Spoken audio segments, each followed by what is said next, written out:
Buenas noches, hermanos. Qué bueno que han destinado este tiempo para interpretar la Escritura, para aprender algunos principios prácticos que nos están introduciendo en la interpretación de la Escritura.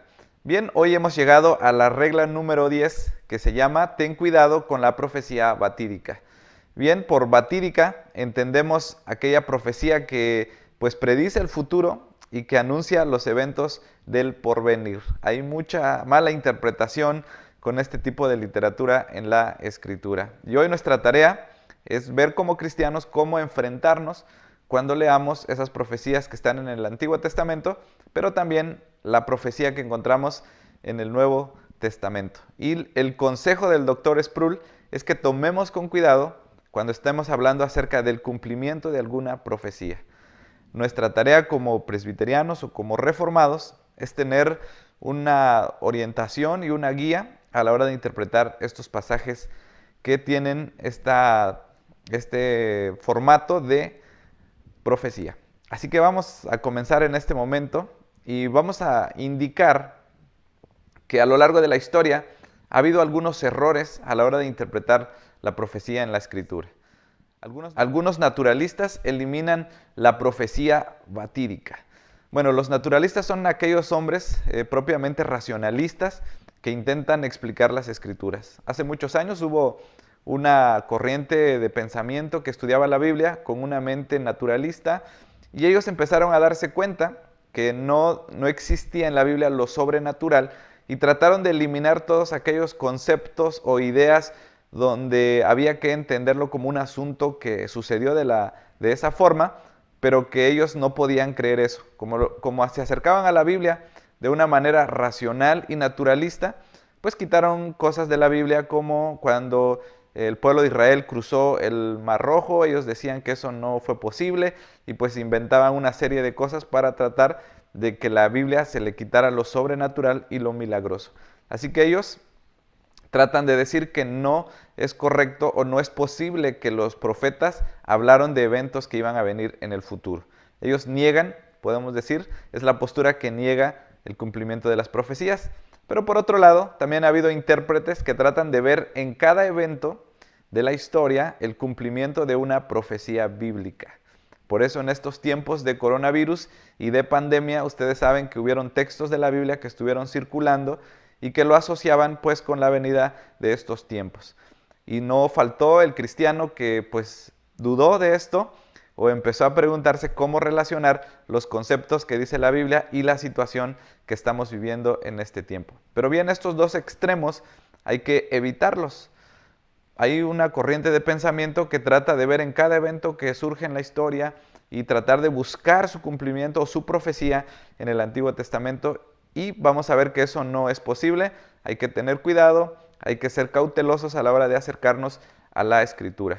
Cuando escuchemos a algún predicador en el internet o alguien que está en una conferencia con respecto a las profecías, debemos tener mucho cuidado, y es aquí donde las reglas hermenéuticas se hacen valiosas para la vida de la iglesia cuando estudiamos la palabra del Señor. Bien, hubo otra corriente de pensamiento que se le llamó la alta crítica. Ellos enseñaban que la predicción del futuro con resultados exactos es imposible. Ellos también estaban influenciados por el racionalismo. Ellos decían que cualquier suceso relacionado debe indicar que la predicción fue escrita o insertada en una fecha posterior a la del cumplimiento. Pues ellos también son escépticos a la hora de interpretar las profecías del Antiguo Testamento. Y bueno, voy a tratar de explicar esto que dicen estos también racionalistas. Vamos a suponer que un profeta habla acerca del pueblo de Israel que se va cautivo, pero que después regresa. Según ellos, era imposible que el profeta había vaticinado que el pueblo regresaría. Ellos explican que de los pasajes de Isaías o de otros profetas que hablan de ese regresar del pueblo de Israel fueron insertados al paso del tiempo. Vamos a suponer que hay un hombre contemporáneo que está viviendo esos eventos y dice, bueno, aquí a Isaías le faltó que el pueblo regresaría, así que yo voy a escribir de mi pluma y de mi propia mano y vamos a tomar este último capítulo de la historia y lo vamos a adjuntar al libro de Isaías, por ejemplo. Así que tú vas como lector moderno y encuentras en la Biblia que parece que Isaías hubiera vaticinado eso, pero no. Dicen ellos, en realidad fue un hombre contemporáneo que vivió ese cumplimiento y que lo plasmó entonces en la Biblia. Y ellos tratan de explicar así muchas cosas para salir al paso de algunas cosas que no, según ellos, no encajan muy bien. Pero como presbiterianos, como reformados, no creemos esta forma de interpretar la Biblia, ya que creemos en que hubo anuncios literales de que Dios le dio a los profetas y que se cumplieron. Si bien, hermanos, los profetas no fueron adivinos, no deberíamos ver así a los profetas. Cometemos ese error porque de primera instancia le damos ese mote a los profetas. Creemos que un profeta es alguien que está vaticinando el futuro.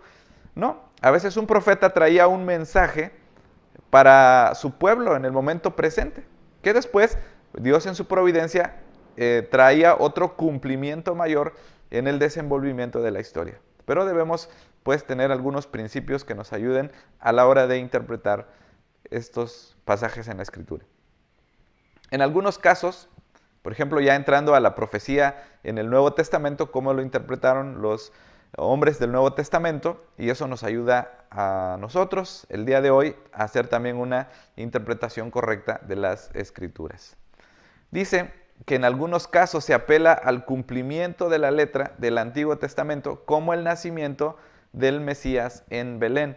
Ahí sí vemos un cumplimiento exacto, porque la profecía de hace muchos años decía que el Mesías nacería en Belén de Judea. Y fue así como nació, como lo profetizaron muchos años atrás los escritores del Antiguo Testamento. Pero bien, hay otras profecías donde sí debemos acercarnos con mucho cuidado, con mucha cautela, y aquí vamos a poner un ejemplo, y es el caso de Malaquías capítulo 4, de los versículos 5 al 6. Vamos a darle lectura en este momento, va a aparecer aquí en la pantalla. Dice Malaquías 4, de los versículos 5 al 6, vayan poniendo por favor énfasis o vayan memorizándose algunos nombres que vamos a hablar ahorita en un momento sobre ellos.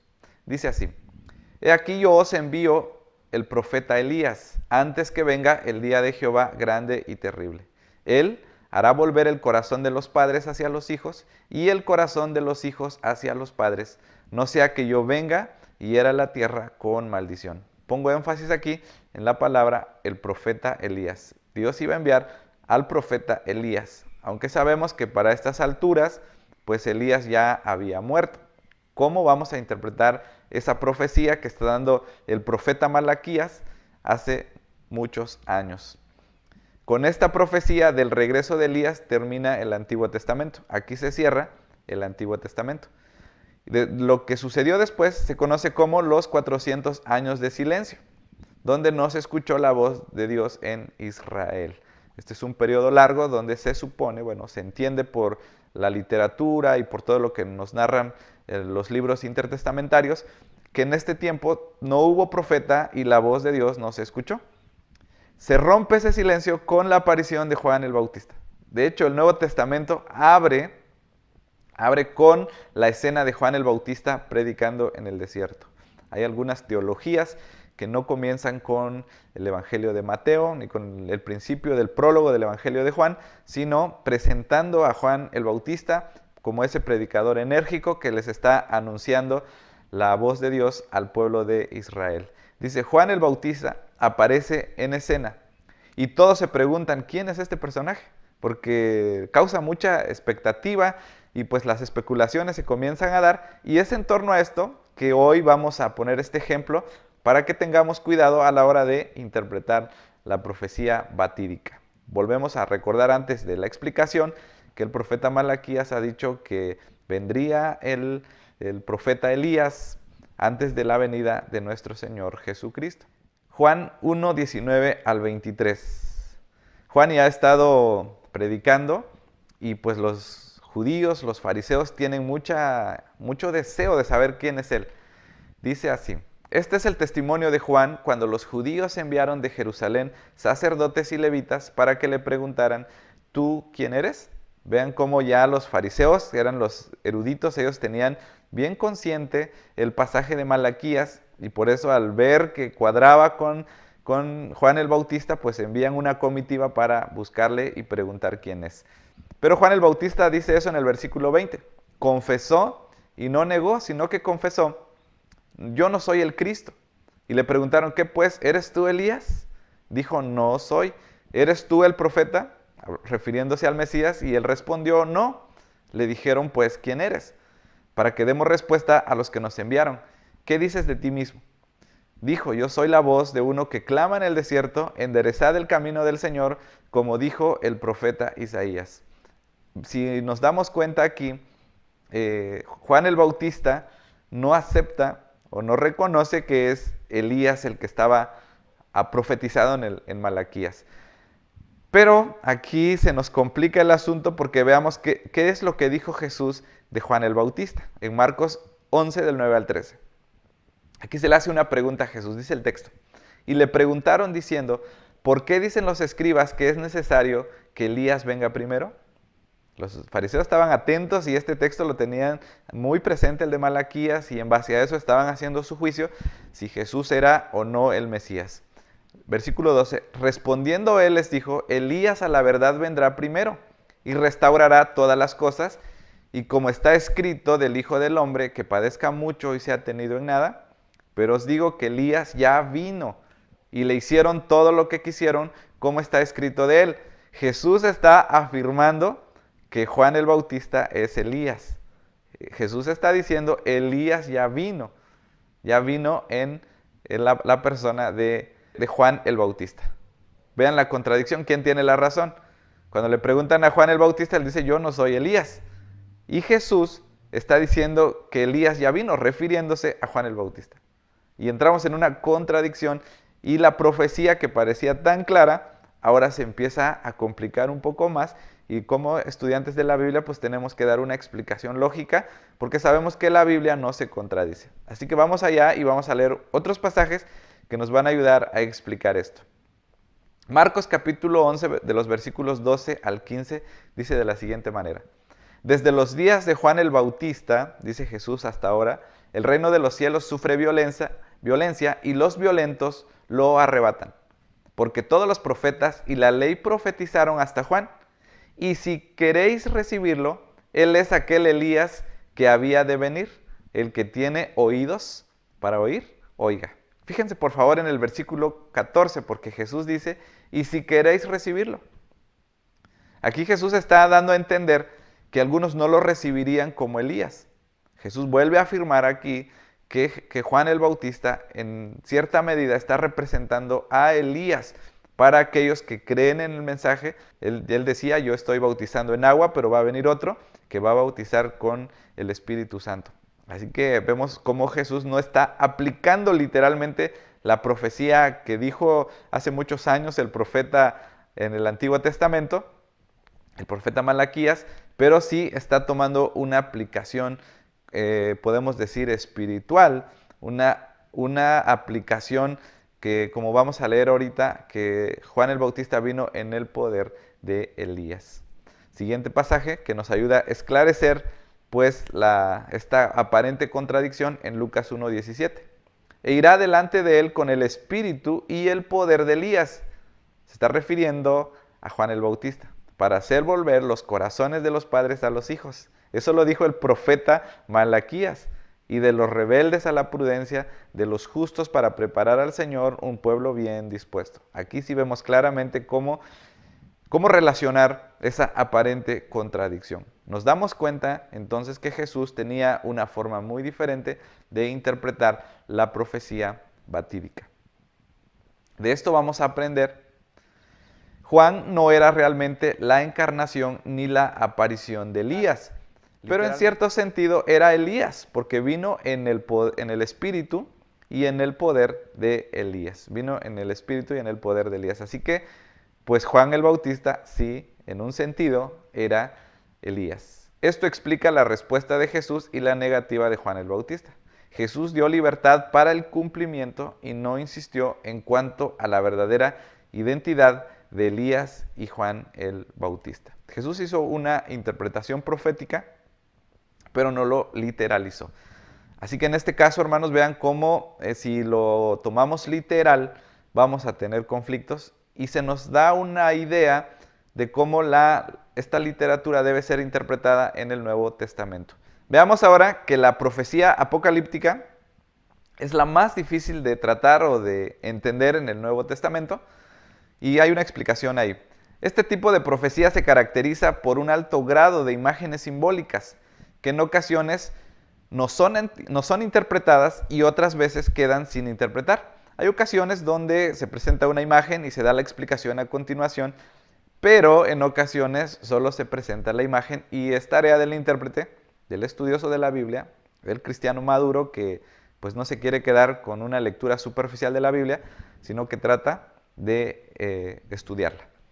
Los libros apocalípticos como Daniel, Ezequiel y Apocalipsis contienen mucha profecía apocalíptica, y así que pues hay que tener cuidado cuando alguien está predicando de Daniel o de Ezequiel o de esos libros.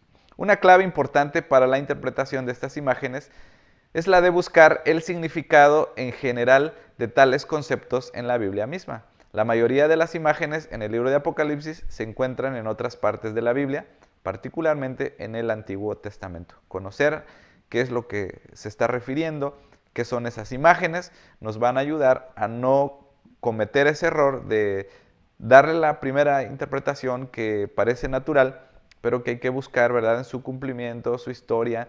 Por eso es que si no hacemos esto, nos vamos a pues, encontrar con muchos errores de interpretación. Y por eso el consejo del doctor Sproul es que tengamos cuidado a la hora de interpretar este tipo de literatura. Y vamos a terminar no solo esta regla número 10, sino todas las 10 reglas que hemos estado considerando. Y vamos a hacer algunas recomendaciones que hace el doctor Sproul. Dice que el estudiante haría bien en profundizar en el tema de las profecías.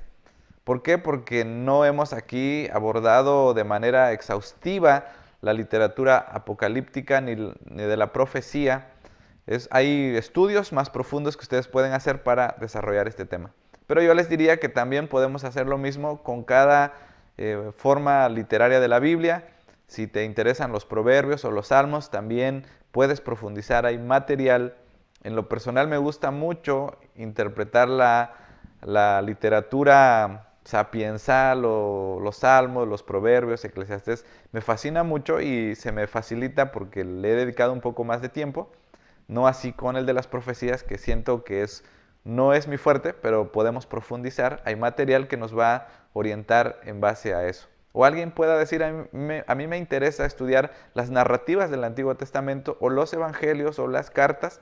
Para ello tenemos material y pues queda abierta esta invitación. Si alguien necesita material de algún tipo literario de la Biblia, pues vamos a proporcionarles. Debemos acercarnos a la profecía con una actitud sobria, ¿sí? Cuando escuchemos, vuelvo a repetir, un mensaje, por ahí hay muchos hombres que de pronto se ponen a hablar y dicen cada cosa incoherente y a veces se espantan. Ya no es una profecía bíblica, sino que ellos están espantando a los cristianos. Pues deberíamos tener cuidado, orar y acercarnos a la Biblia, buscar comentarios, buscar el consejo de una persona que pueda interpretar la Biblia para que me ayude a entender eso. Use estas reglas como una guía para nuestro estudio. No ofrecen fórmulas mágicas para el entendimiento de cada texto de la Biblia. Ya vimos que estas reglas son unas guías y pues son de alguna manera introductorias. Estudiar la Biblia, hermanos, es algo sumamente maravilloso. Yo les animo a que pues no nos quedemos solamente con esto que hemos explicado, sino que ustedes puedan por su parte ser autodidactas y van a ver cómo su estudio de la Biblia va a ser muy diferente, va a tener un impacto significativo en su crecimiento y en su madurez y también en la de las personas que los rodean y de su iglesia. Nos quedan 2 temas para terminar este material del Dr. Sproul y después estaremos anunciando o ya estamos ahí proyectando lo que queremos ver como preparación para un cambio en la iglesia, de un nuevo paradigma. Vamos a enseñar algunos principios para guiar a tu iglesia a través de un cambio. Estén pendientes, ya pronto vamos a cambiar de material seguiremos en la misma hora, pero con un diferente abordaje. Pues vamos a terminar aquí, hermanos, vamos a hacer una oración y esperando que lo que hoy hemos aprendido nos estimule a seguir conociendo la palabra de nuestro Dios. Oremos. Señor, te damos gracias por las profecías que tú has dado en tu palabra. Gracias porque tú un día prometiste que tu Hijo Jesucristo vendría a nacer y, Señor, así ha sido. Gracias porque nos sentimos privilegiados, porque hemos nacido, Señor, en este tiempo donde podemos leer tu Escritura. Tenemos tanto el Antiguo como el Nuevo Testamento. Ayúdanos a ser diligentes y serios, Señor, a la hora de explicar y de interpretar tu palabra. Quédate con nosotros, bendícenos en el nombre de Jesús. Amén. Bien, amados hermanos, que el Señor les bendiga. Nos vemos en la siguiente entrega